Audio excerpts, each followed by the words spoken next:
ইয়ামিনের কি অবস্থা? ও খাওয়া দাওয়া করতেছে ঠিক মতো?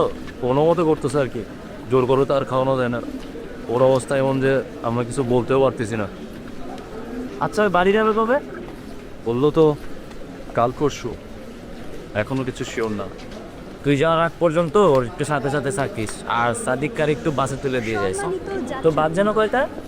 এই তো 20-30 মিনিট আছে। আচ্ছা। উপকূল এক্সপ্রেস ট্রেনটি ভোর 6টায় ঢাকার উদ্দেশ্যে যাত্রা শুরু করবে। আচ্ছা, প্যারা নিস না, রেলওয়েতে ভ্রমণ করার জন্য আমি তো আছি। ধন্যবাদ। আপনাদের দেখে রাখতুম। যাত্রা আচ্ছা, শুভ হোক। যা তোরা, নাহলে তোদের বাস মিস হয়ে যাবে। আঙ্কেল আন্টিকে সালাম দিস, সাবধানে এস। আল্লাহ তোরা সাবধানে যাই।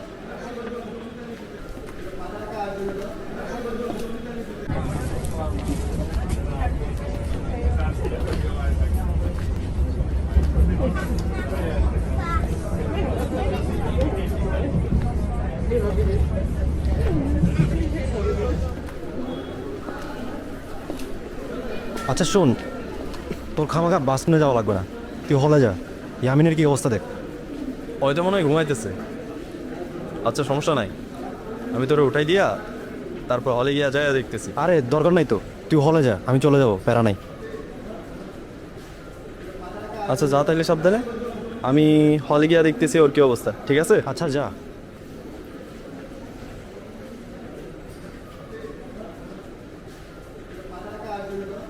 চাচা, আব্বু মারা যাওয়ার এখনো 1 সপ্তাহ হয় নাই।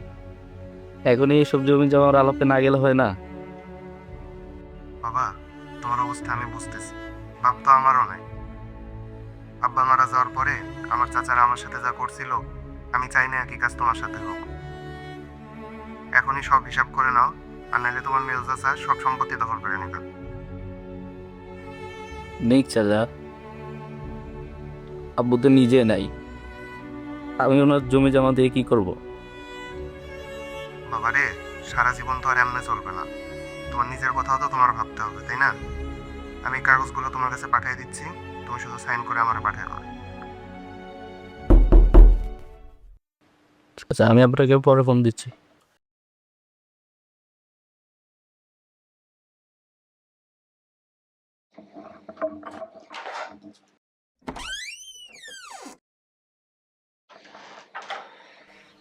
কিরে, কি অবস্থা তোর? এই তো ভালো।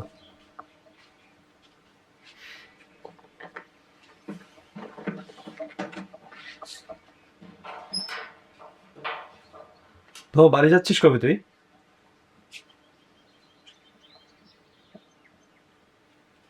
টিকিট কাটিস নাই তুই? বাড়ি যাবো না রে। বাড়ি যাবি না মানে? এ ফাঁকায় আমরা জায়গা, তুই কি করবি? মাথা ঠিক আছে তোর? বাড়ি গিয়ে এবার কি করব? বাড়িতে তো সেই একাই থাকা লাগবে। আম্মু মারা যাওয়ার পর আব্বু কখনো আম্মুর অভাব বুঝতে দেয় নাই। এখন পুরো বাড়িটাই ফাঁকা।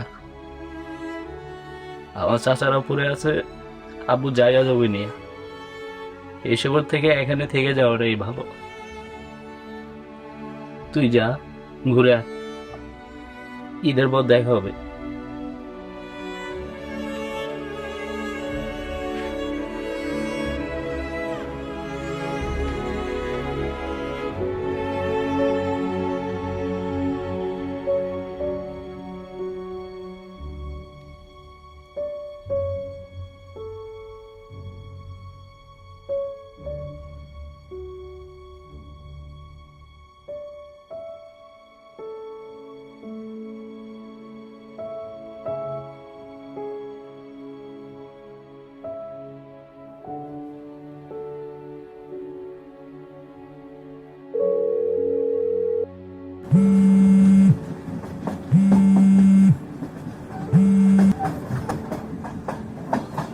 কিরে, কি অবস্থা? ভালো না রে, হয়তো বাড়ি চাইতেছে না। কেন? ওই বাড়ি গেলেই সে একা থাকা লাগবে, এজন্য চাইতেছে না।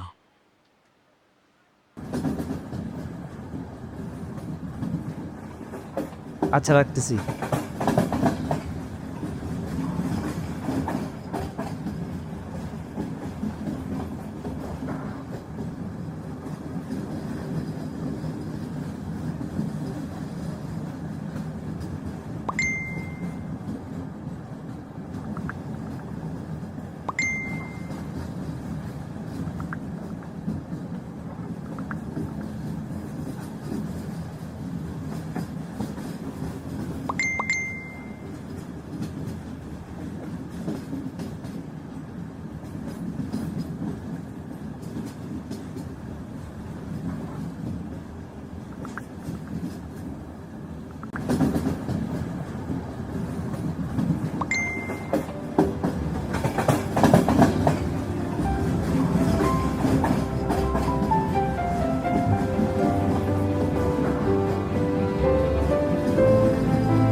বলছেন লাকসাম না?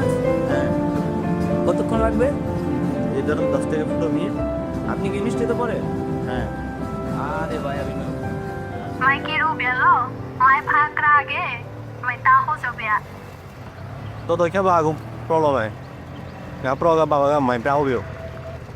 Mai ga ngo phakai braho jobia. Mai kuchungla labre sangrai to kho ba indo malai li dekhin khale ja pro re indo malai. Ne chong mai pham ma chong na thong ko chale. Tôi là uy mà anh là thao cái như thế. Giờ số ngã nó bà đã tiêu là miêu rồi. Tao cái cũng pro lo này. Thế ne ba mai la li. Horo boko the al kha pya moni di mai. Thì đâu á? Thì rồi. একটু দ্রুত চালাও। আজকে late করছো কেন? Same excuse দিবা? এই আমি একা না, ওকে সামনে আসতে হচ্ছে তো।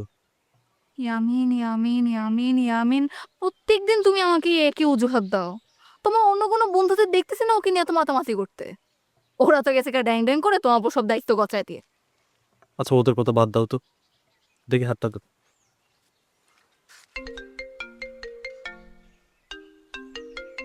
আচ্ছা নূর কল দিছে, একটু আসি।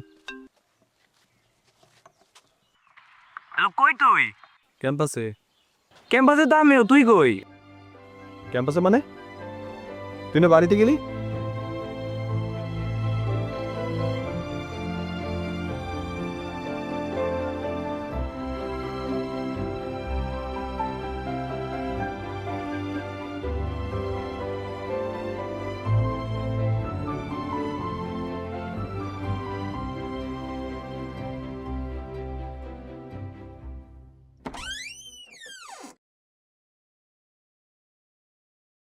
কি রে তোরা এখানে? তোরা বাড়ি যাস নাই? শুনলাম তোর লাইফে নাকি অনেক কষ্ট, তাই কষ্ট দেখতে আসলাম আর কি।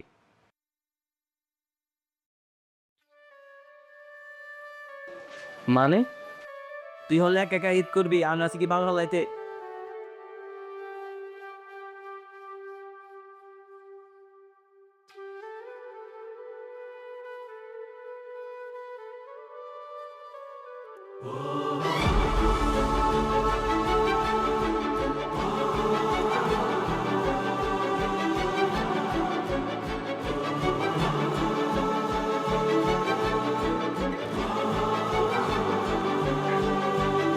আরে মেয়ের মতো গান দিস না তো।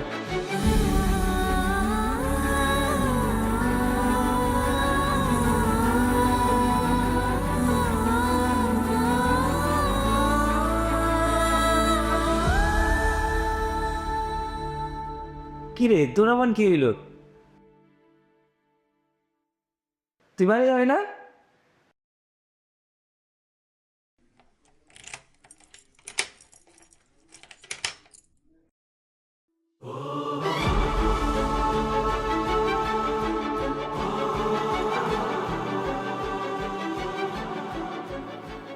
ঈদের চাঁদ উঠলেই সবাই যেন পাখির মতো আপন নিরে ফেরার তাড়নায় পথ ধরে। তবু কিছু মানুষ নিয়তির কাছে হেরে দূরেই থেকে যায়। পারিবারিক ঝড় তাদের ঘরের উঠোনে ফিরতে দেয় না, অথচ বুকের আকাশে ঈদের চাঁদ ঠিকই জেগে থাকে। নীরব ঘরে বসে তারা স্মৃতির আতর মেখে আপনজনের হাসি খোঁজে। কারণ ঈদ শুধু নতুন জামার রং নয়, ঈদ হলো মিষ্টি সেমাইয়ের মতো সবার সাথে ভাগ করে নেওয়ার আনন্দ। তাই যে যেখানে থাকি একটু মমতা ছড়িয়ে দিলেই দূরত্বের মরুভূমিতেও ঈদ ফুলের মতো ফুটে ওঠে।